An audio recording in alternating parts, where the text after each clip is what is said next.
And welcome to Proline, direct from Las Vegas. I'm Dave Kochen, joined by Jim Feist. The NFL preseason is here with the Hall of Fame game this weekend between the Packers and the Colts. We're going to look at some preseason storylines in the NFC, plus some Wednesday baseball to dissect. First, Jim, if people subscribe to the channel, that's free, and there's also a lot of free stuff that goes with that. Absolutely, Dave. Welcome back again to Proline.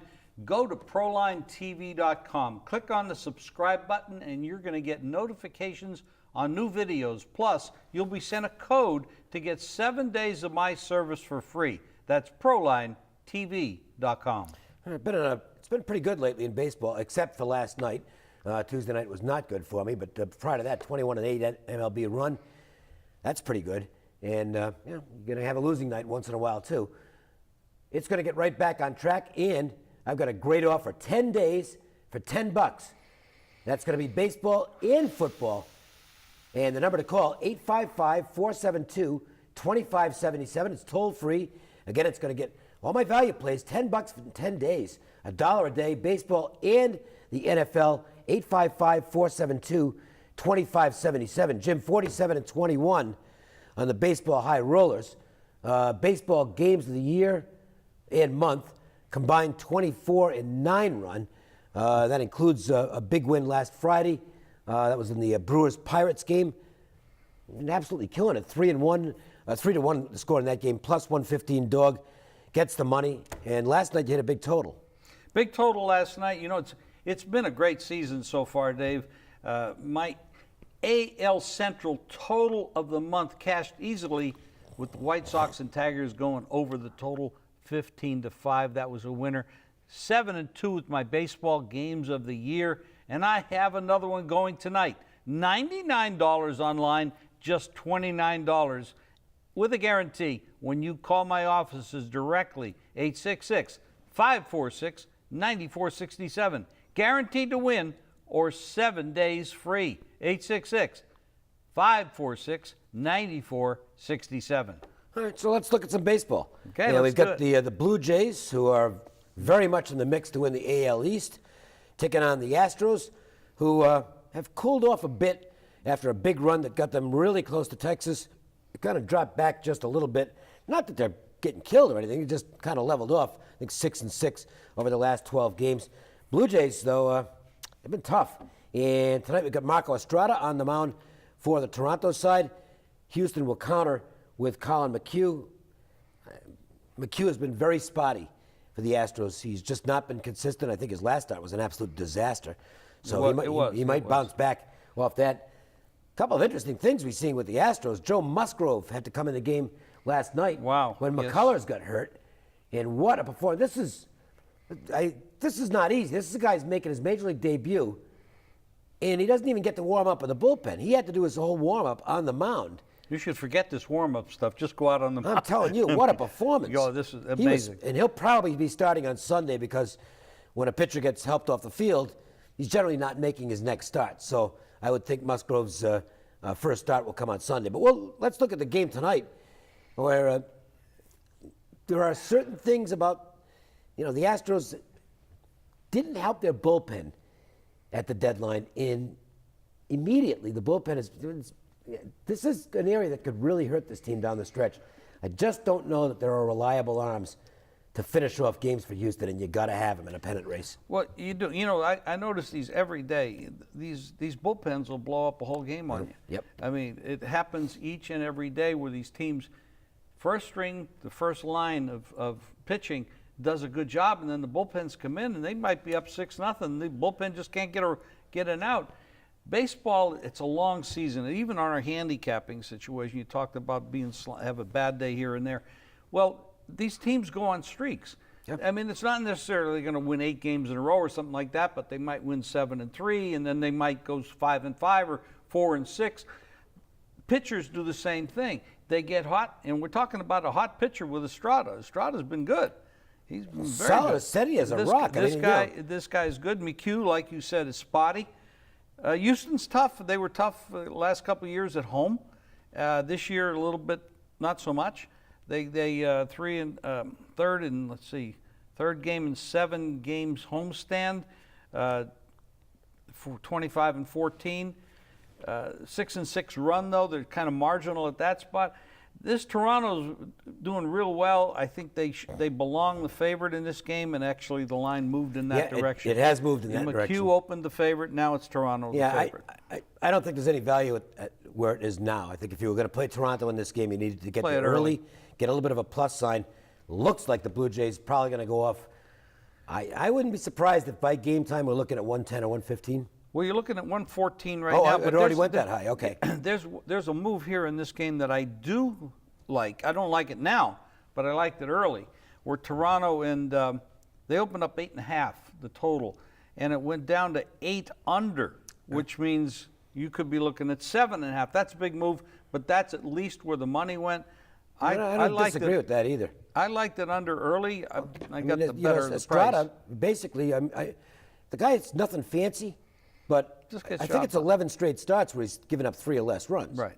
So he keeps his team in the game every time out. And McHugh is capable of going out there, especially they're bouncing back. Especially at home.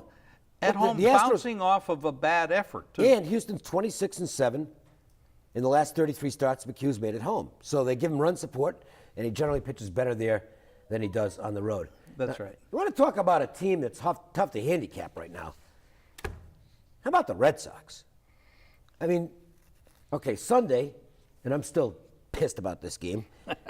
I had the Angels. I wrote it up. If you look at my free plays, I really like Tyler Skaggs, and took the Angels. It's 3-0 going to the 9th inning. And as soon as Houston Street comes into the game, I tweeted, I said, 3-0, Houston Street in, time to hold breath. Well, he's been awful. He's done. Yeah, okay? he's been awful. Houston Street, it's one thing not to be a hard thrower. Houston Street hasn't thrown a single fastball all year. Again, he has not thrown a single fastball all year. It's all off-speed stuff with him now. He hasn't had great closer stuff for years, but the guy's just a fierce competitor, and always liked Street from that standpoint because he's a gritty guy, and he knows how to. But he's just not fooling anybody anymore. Gets the vote of confidence after that disaster on Sunday, and then they find out his knee's no good. Had to get drained, I guess, so he goes on the DL. Bedrosian, by the way, outstanding, getting his first save on Tuesday night. He's the best guy in the bullpen. But anyway, Red Sox come back from a 3-0 deficit in the 9th inning on Sunday. Then Monday, they're down in the 9th inning again, and Steve Cishek, who was more like Steve Cisick for the Seattle Mariners, comes in and blows another save. And I suspect it might be time for them to go to Edwin Diaz in Seattle as far as that goes. But anyway, the Red Sox come back and win that game in the 9th. Then last night, the Red Sox are looking great, got the shutout rolling, and they give up 5 runs in the 8th inning, and they lose that game. So, these are games. If you're involved in Red Sox games right now, hold your breath and don't count on having any fingernails left. And that makes them tough to handicap as they go to this game in Seattle. Porcello's been dynamite. Not as good on the road as he's been at home, but they're just winning games when he pitches. And he, again, like we discussed in the first game, Jim, he's keeping his team in basically every game he pitches. Dave, this is a long road trip for Boston. Yeah, it is. And they're completely out west, Seattle, as far as you can go. It's tough when you're grinding in hotel food and hotel beds and traveling. It's a tough. Their hotel rooms and hotel beds are pretty nice, but I understand that, but it's still traveling. It's always better to be home. Yes, but that does wear. Unless you're in Del Mar. I'd rather be in Del Mar, of course. What was I going to say about this game? I don't know. Because we got off on a tangent. But in the old days, when a pitcher would go out on the mound, you would hope he would finish the game. Oh, yeah. Okay. That isn't even in the mindset anymore. No. I mean, they might finish one game out of 100 because you got your setup guys and your next guys and age of specialization. Yep. But that makes handicapping very much more difficult. I agree. Because you're now saying, okay, this guy's ready today, and then who are they going to bring in next? Who pitched last night? Who's tired? The fatigue factors. This is a whole new concept that didn't exist years ago. Now, I understand why they do it. I don't know that it's better for baseball to do this. It might save the arms I agree with that's a possibility because when you start stretching these guys out to finish games eighth or ninth inning, you're going to save the arms, saves their careers, but the consistency is not going to be there because you might be starting with an A quality starter and go to a D quality reliever or a setup man that can kill your game. Now, be that as it may, it's equal for everybody, and the guys that have the best bullpens are going to get the money in the end, and they're going to probably be in the World Series and be lifting the trophy. But it does make a difference when you got a team that's an A quality team. Here's Boston with 58 and 47, blowing 4 and 5 run leads in the 8th and 9th inning. That's not good quality baseball. That just shows you that there's deficiencies. And as a handicapper and as a manager and the people the coaching, they have to know what they're doing with these guys because you get a guy that's a little fatigued coming out there in the 8th inning and he's up 5-1, 4-2, something like that. Like you held your breath with Houston Street. It's deadly. And then they exhaled and they lost the baseball game. That's right. All right. Hey, listen, if you got any questions to ask us about sports betting, go to ProlineTV.com. Drop us a question. Doesn't cost anything. And speaking of not costing anything, be sure to hit the subscribe button to get, as a bonus, 7 days of action free. Oh, plus, go to JimFeist.com for free stats, articles, videos, and podcasts. My free Fast Facts, which is really going to jump in there with football. Plays from the nation's top handicappers as well. All right, good stuff. Stay tuned. We're going to take a look at some NFC teams to keep an eye on. And one of those, of course, is the always entertaining Dallas Cowboys. That's coming up next. Yeah, NFC preseason storylines. Easy for me to say. And, you know, look, I know he's not an important part of the team as far as the regular season is concerned, but they haven't even played one game yet. And already there's what I consider in a sense, because you have to have guys out there in the preseason. Dallas has an injury. I mean, it's been amazing. A big injury. And Kellen Moore does something to his ankle. See it for him. Broken ankle. Yeah. I mean, I know it was broken. I don't know how he did it. But it doesn't matter. It's broken. So forget about him. I guess Nick Foles, who asked for his release, is now the natural fit as a backup quarterback in Dallas. I'm sure that'll thrill the Cowboy fans. You know, the reason we're mentioning this is he's not supposed to play once the regular season starts because that's when Tony Romo's supposed to play. But Tony Romo isn't a sure bet to be playing all the time either because he's, you know, I don't know, I hate using this word, but he's starting to seem brittle.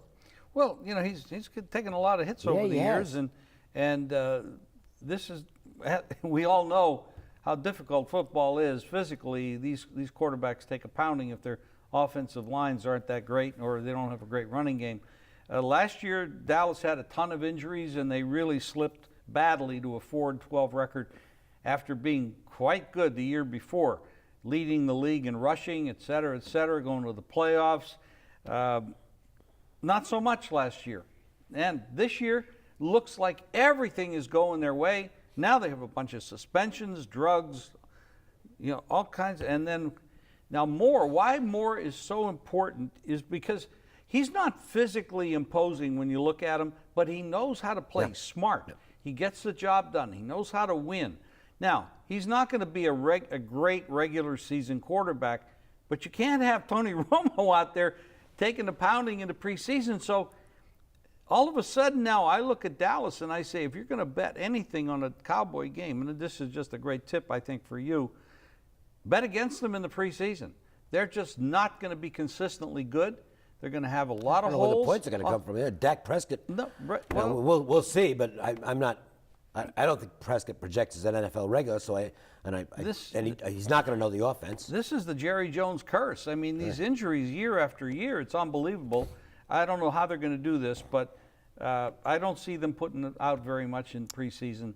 No, at this point, let's get through the preseason if you're the Dallas Cowboys. Exactly. These games don't count anyway. Try to get the week one healthy. Now, the New York Giants were a team that just gave away so many games because of their pathetic defense and poor clock management last year. The clock management, we'll have to see if that gets fixed Tom Coughlin's gone. Well, Maybe that yeah, changes. but McAdoo was on the sidelines last year too, and so he probably shares part of the responsibility for a that. big part. But we'll assume that they're going to fix that. What we have to see if they can fix is the personnel, which performed so poorly on defense last year. Now, they have certainly made an effort in the offseason to shore up that aspect of their team because they signed some big guys. Yeah, they did. You know, offensively, I expect this team to be able to put up points pretty easily because they have the talent. They got the wide receivers. They got the quarterback.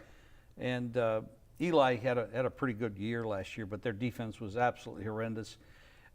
This division, you know, the Cowboys, Washington, Giants, and Philly, there's nothing there that really is inspiring, like Super Bowl bound type stuff.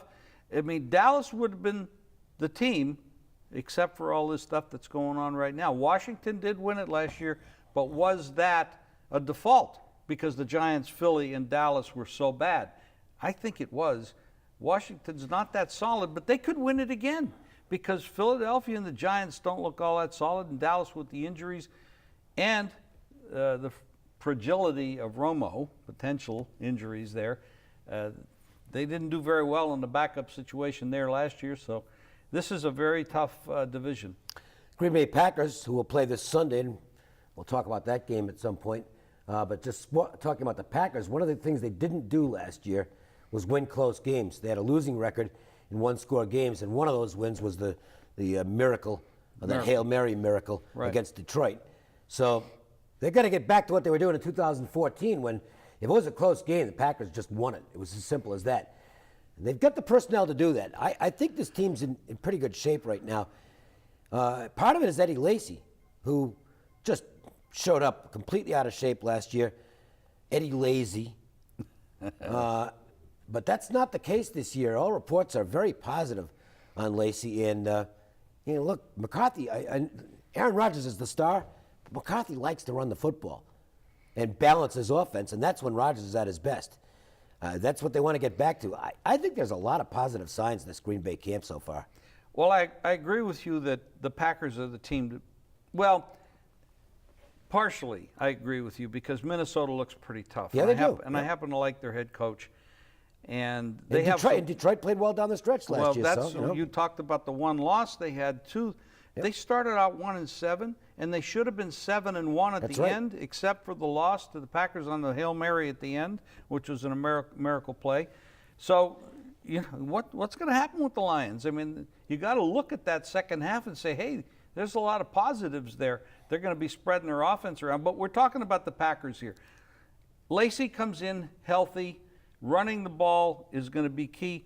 I'm going to look for this league to go back towards focusing on offensive line play and running the football. Why? Because there just aren't that many great quarterbacks. And it doesn't matter because you win games by running the football. And defense. The stats don't lie, okay? Run and defense. If you beat the team on the ground and on both sides of the ball, you're probably going to win the football game. That's correct. Well, look at Seattle. Yeah. Carolina, both run the ball very well, play good defense. Where were they last year? They were right there.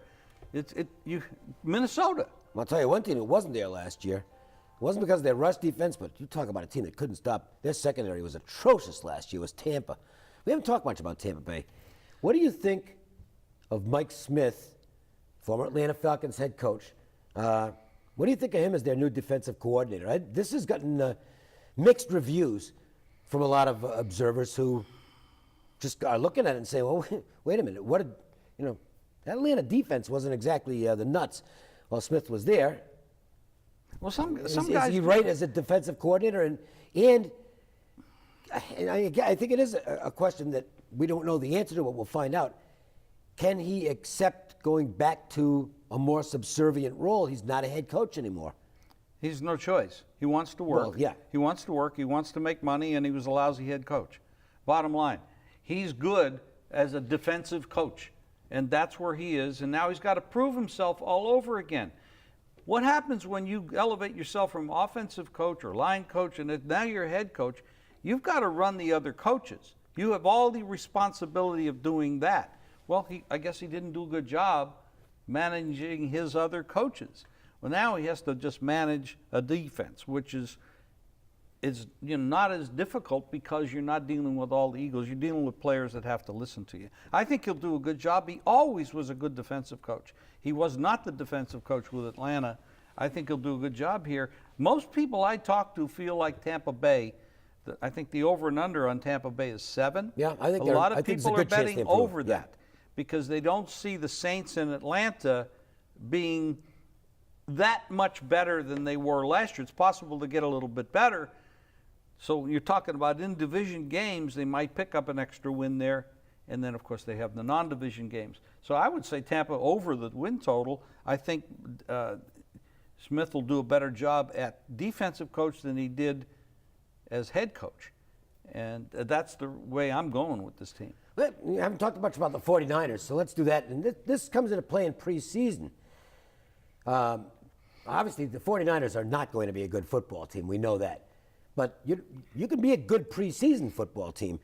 And one of the things that often leads to teams winning games in the preseason are quarterback battles. Well, we've got one for the starting job in San Francisco with Kaepernick and Gabbert battling it out.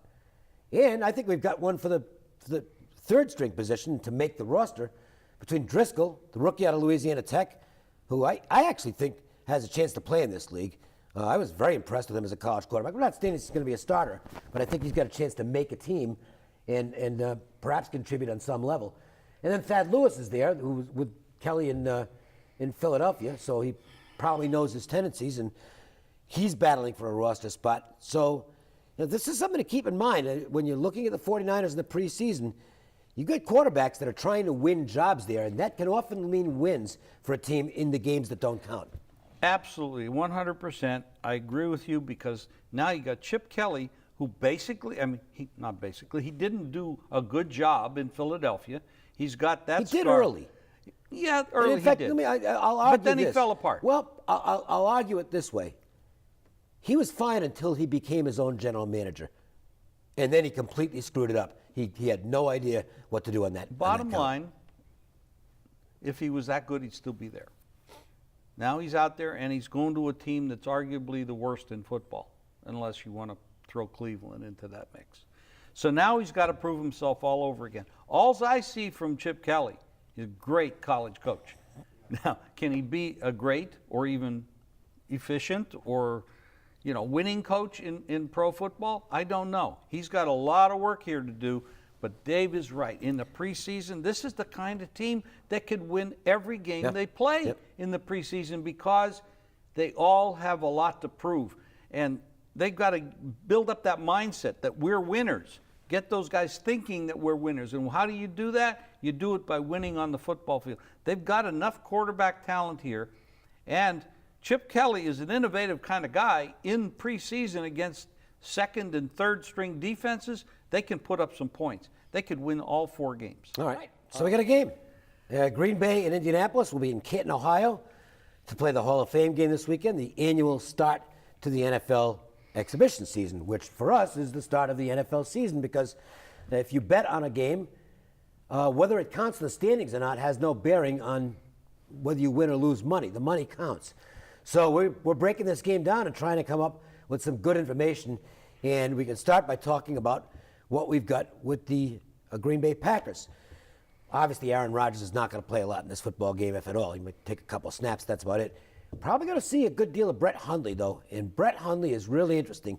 Kid out of UCLA and was completely unfamiliar with the offense last year, but still put up, I think, the second or third best numbers of any quarterback in the preseason. His offseason has been absolutely tremendous. His work ethic is phenomenal. He's way ahead of where he was last year at this time. I'm anxious to see Brett Hundley on the field. Whether he's ever going to be a starting quarterback in the NFL, I don't know.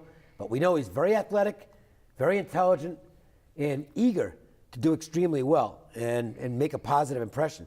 Now, he's not going to play the whole game for the Packers. We're probably going to see Callahan and Marquise Williams, the kid out of North Carolina, at some point in this football game. And it can get dicey in the second half because you get guys in the field who are simply not going to be there in a few weeks when they do the first cutdowns. But still, I am anxious to watch this to see the progress of Brett Hundley, even if he's only out there for a quarter. I think this is a guy who is going to be Mr. August. Remember Babe Laufenberg? Oh, yeah. He was a backup quarterback. Babe Laufenberg was a backup quarterback.